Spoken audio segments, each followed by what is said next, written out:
Bismillahirrahmanirrahim. Assalamualaikum warahmatollahi wabarakatuh. Sahabat-sahabat sekalian, di Bel Podcast dimanapun berada, sekali lagi saya memenuhi janji bahwa untuk menghadirkan tokoh-tokoh di dunia pendidikan, dan tokoh-tokohnya itu dari anak-anak, juga para tokoh sampai ke tingkat profesor ya. Alhamdulillah hari ini kita hadirkan satu lagi tokoh yang inspiratif, dan ini adalah saudari Keisha Kamila. Yeah. Nah, beliau udah lulus, sudah masuk ITB melalui jalur SNBP. Selamat ya. Makasih Pak. Ya, dan Alhamdulillah. kita akan gali nih, karena ITB itu di Bandung menjadi impian bagi siswa-siswi ya. Banget. Dan ini ada cerita yang unik nih dari Keisha nih, kita dengerin ya nanti. Keisha, itu sejak kapan sih Anda mau masuk ITB itu? Jujur kalau masuk ITB itu kalau dari SD sih kayak belum ngerti gitu kan Pak. Jadi kayak bertekad pengen masuk ITB itu dari SMP sih. Dari SMP? Iya. Dan sekarang Anda udah masuk, bagaimana rasanya? Senang banget, alhamdulillah. Seperti dapat rezeki apa gitu ya. Kebayang ya, memang dulu saya juga pengen kuliah, ketika keterima tuh bangganya luar biasa. Dan masih Anda juga sekarang merasa itu? Iya. Ada ya? Masih nggak percaya sih Pak. Oh, dan tidak percaya ya? Luar biasa nih saudara-saudara sekalian. Jadi anak-anak kita ini memang ketika bisa mewujudkan cita-citanya, beliau sangat penuh dengan kebahagiaan. Sebagaimana tujuan pendidikan kita kan mengantarkan anak-anak menuju kebahagiaan yang setinggi-tingginya. Demikian kayak menurut Ki Hajar Dewantara. Nah, ini ada cerita unik nih ketika Keisha bisa masuk ke ITB, ternyata ada wasiat lah ternyata. Dan dia kena apa ya? Kena wasiat itu. Kan wasiatnya bagus ya. Itu coba ceritanya gimana tuh? Jadi dulu tuh ada kakek aku Pak. Kakek aku tuh kelahiran 42. Jadi sekarang tuh udah almarhum. Almarhum, innalillahi wa inna ilaihi raji'un. Ya, jadi dia tuh dulu salah satu mahasiswa ITB, cuma karena kekurangan biaya. Karena kan dulu katanya juga ada mahal gitu kan. Iya, memang di zamannya kampus itu memang ya tidak terjangkau ya gitu. Jadi dia tuh sebenarnya udah masuk, udah semester awal, cuma karena kehambat biaya itu, jadi ya terpaksa harus keluar. Drop out ya gitu. Terus dan karena gimana ya, kayak cita-citanya belum tercapai kan, belum lulus, jadi nggak punya alma mater ITB lah, bukan lulusan ITB, makanya dia tuh pengen berpesan ke anak dan cucunya tuh biar menjadi salah satu penerus lah, biar jadi lulusan ITB gitu. Ya, jadi dasarnya memang Anda itu punya kakek yang cerdas ya. Masya Allah. Jadi menurut saya beliau adalah lulusan ITB gitu ya. Karena kualitasnya ketika drop gitu, dia tetap tidak patah arang ya, dan mewasiatkan turun-temurun itu sampai. Iya. Jadi di keluarga itu turun, kakek ini terus ingat. Walaupun kamu terima langsung dari kakek begitu. Karena emang udah serumah dari kecil kan. Tapi seluruh keluarga tahu itu. Iya. Dan berapa cucu tuh sampai sekarang? Anda cucu ke berapa? Kakek aku tuh punya 10 cucu Pak, dan aku cucu ke-8. Wah, subhanallah. Jadi cucu ke-1 tidak masuk, cucu ke-2 tidak masuk, cucu ke-3, ke-4, ke-8 baru ya. Ini sahabat-sahabat sekalian, jadi peserta pemirsa Live Podcast, jadi gini, doa itu diwariskan. Jadi ya kalau cucu ke-1 nggak dapat, ke-2, ke-3, ke-4 pasti ada gitu ya. Dan berarti Anda penyelamat ya di keluarga Anda sekarang. Jadi hero-nya. Guys, selamat ya. Tapi di balik itu ya, di balik ada cerita unik gitu ya di keluarga, dan ini patut kita jejaknya kita ikuti. Jadi kalau orang tua itu berwasiat jangan yang jelek-jelek ya, jangan yang cetek-cetek juga gitu. Ya, kita doa supaya dari keluarga kita harus ada yang jadi presiden gitu. Gitu ya. Jadi Mbak, Anda wasiatnya ke anak Anda itu, pokoknya dari keluarga kita harus ada presiden, jelek-jeleknya gubernur gitu. Atau dari pengusaha itu yang itu penghasilannya 200 miliar per tahun gitu. Amin. Saya kira itu akan terus terlempar ke alam semesta dan Allah akan mengembalikan kepada cucu yang terbaik dari keturunan kita. Insyaallah. Baik, ini di sekolah nih, selain daripada wasiat kamu masuk ITB itu dari kakek ya. Iya. Dan tentu kamu cucu yang paling disayang nih kalau kakeknya masih hidup ya. Iya, insyaallah. Oke, Keza, jadi apa sih yang kiat-kiatnya ketika kamu di sekolah gitu? Dari mulai SD, SMP gitu, apa yang memang kamu sudah senang belajar gitu? Iya, alhamdulillah sih kalau misalnya dari SD kan, alhamdulillahnya selalu 3 besar Pak. Oh, memang ada secara intelektual kamu memang ada budaya senang belajar ya, terus gitu ya. Dan katanya kamu tuh belajarnya nggak ada tambahan-tambahan. Nggak ada. Tapi ketika di kelas begitu, ketika jam belajar, benar-benar memanfaatkan waktu pas sekolah aja, karena jujur aku tuh nggak bisa belajar sendiri Pak. Jadi harus emang ada pembimbing dan ada bareng-bareng gitu sama teman. Oh, jadi kamu itu senangnya berkelompok gitu ya, rame-rame gitu ya. Dan ketika ada di sekolah tuh benar-benar kamu belajar, nggak memanfaatkan untuk main-main gitu ya. Oke, kemudian ini kan di sekolah juga ada program sholat duha ya. Terus kita juga mengajak kepada anak-anak untuk 5 waktunya, jangan bolong gitu. Nah, bagaimana dengan kamu? Kalau untuk sholat duha, jujur aku udah dikenalin dari SD juga Pak. Oh, SD ya? Soalnya di SD aku juga udah ada program itu, walaupun cuma 2 rakaat. SD berapa? Aku di SDN Cipedes 100 yang di Geger Kalong. Di situ ya? Iya. Berarti tahun berapa Anda SD itu? Aduh lupa. Ya mundur ke belakang. Berarti hebat juga ini SD ya. Dari dulu udah ngajarin duha sejak anak SD ya. Nah, ini Bapak Ibu keren ini SD yang ngajarin sholat duha ini.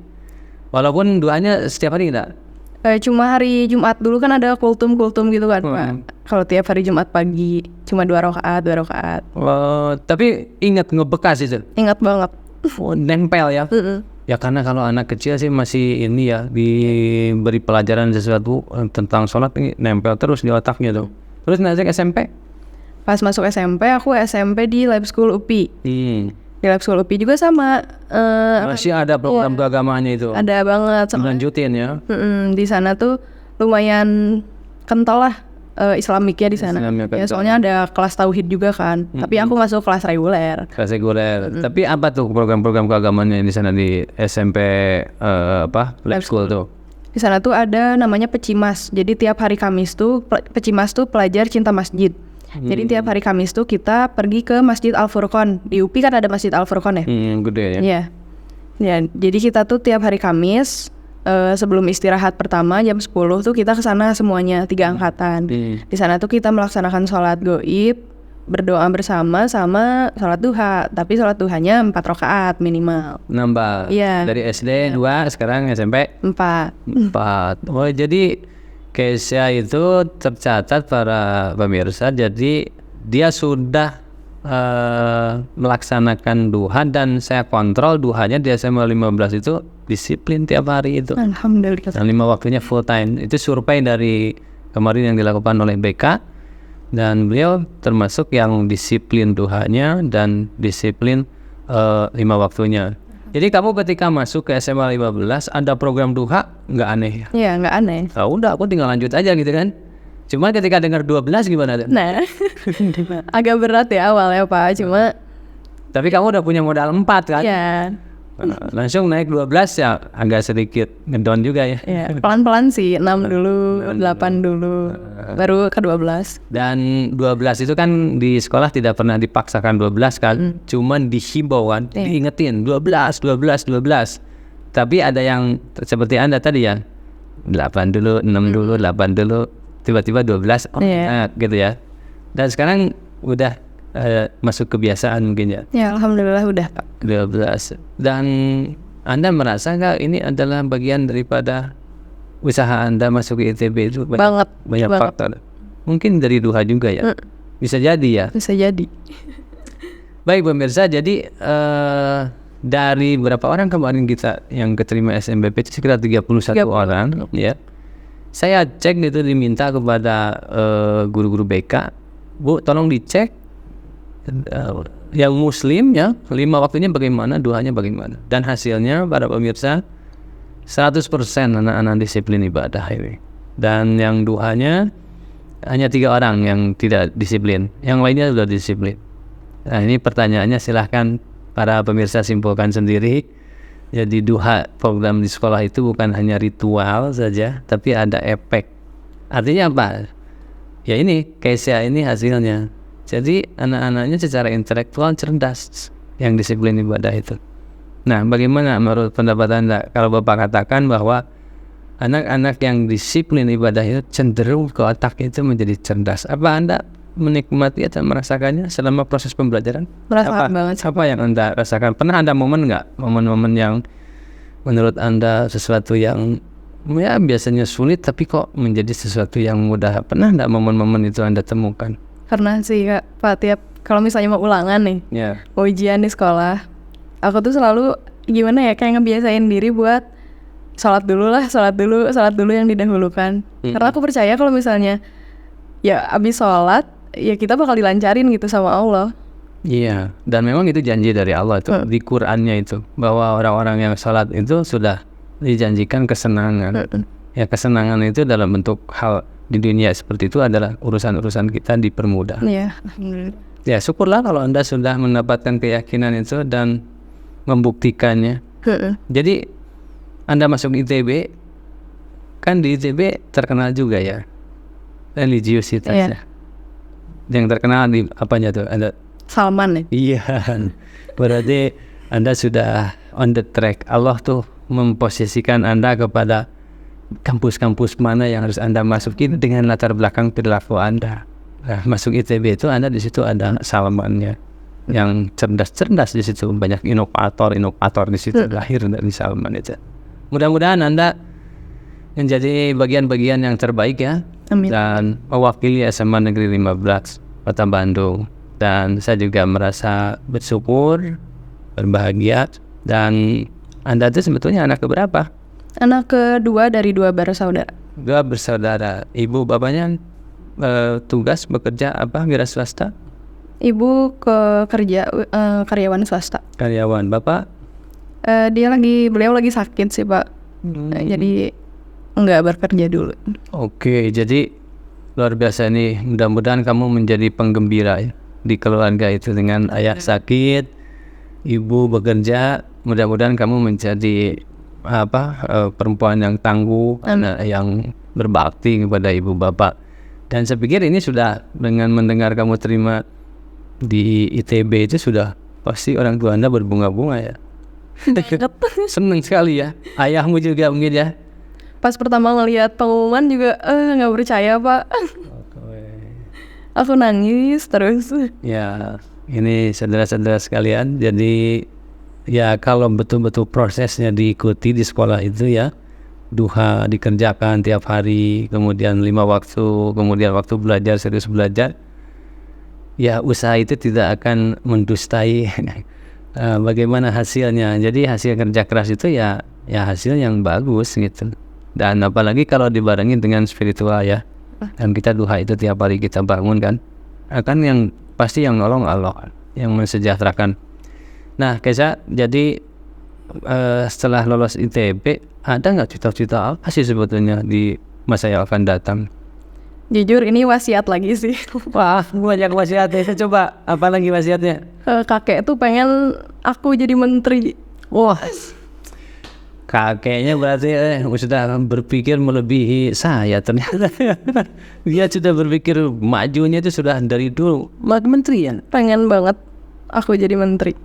Para pemirsa, kita saksikan ya. Semoga di podcast ini menjadi saksi apakah dia jadi menteri atau tidak. Tapi ketika kata-kata baik ini dilemparkan ke alam, seperti saya sudah podcast dengan Pak KCD, jadi alam semesta dan Allah Subhanahu wa Ta'ala itu akan bereaksi dan mengembalikan apa yang kita inginkan. Apalagi kita selalu berharapnya kepada Allah ya.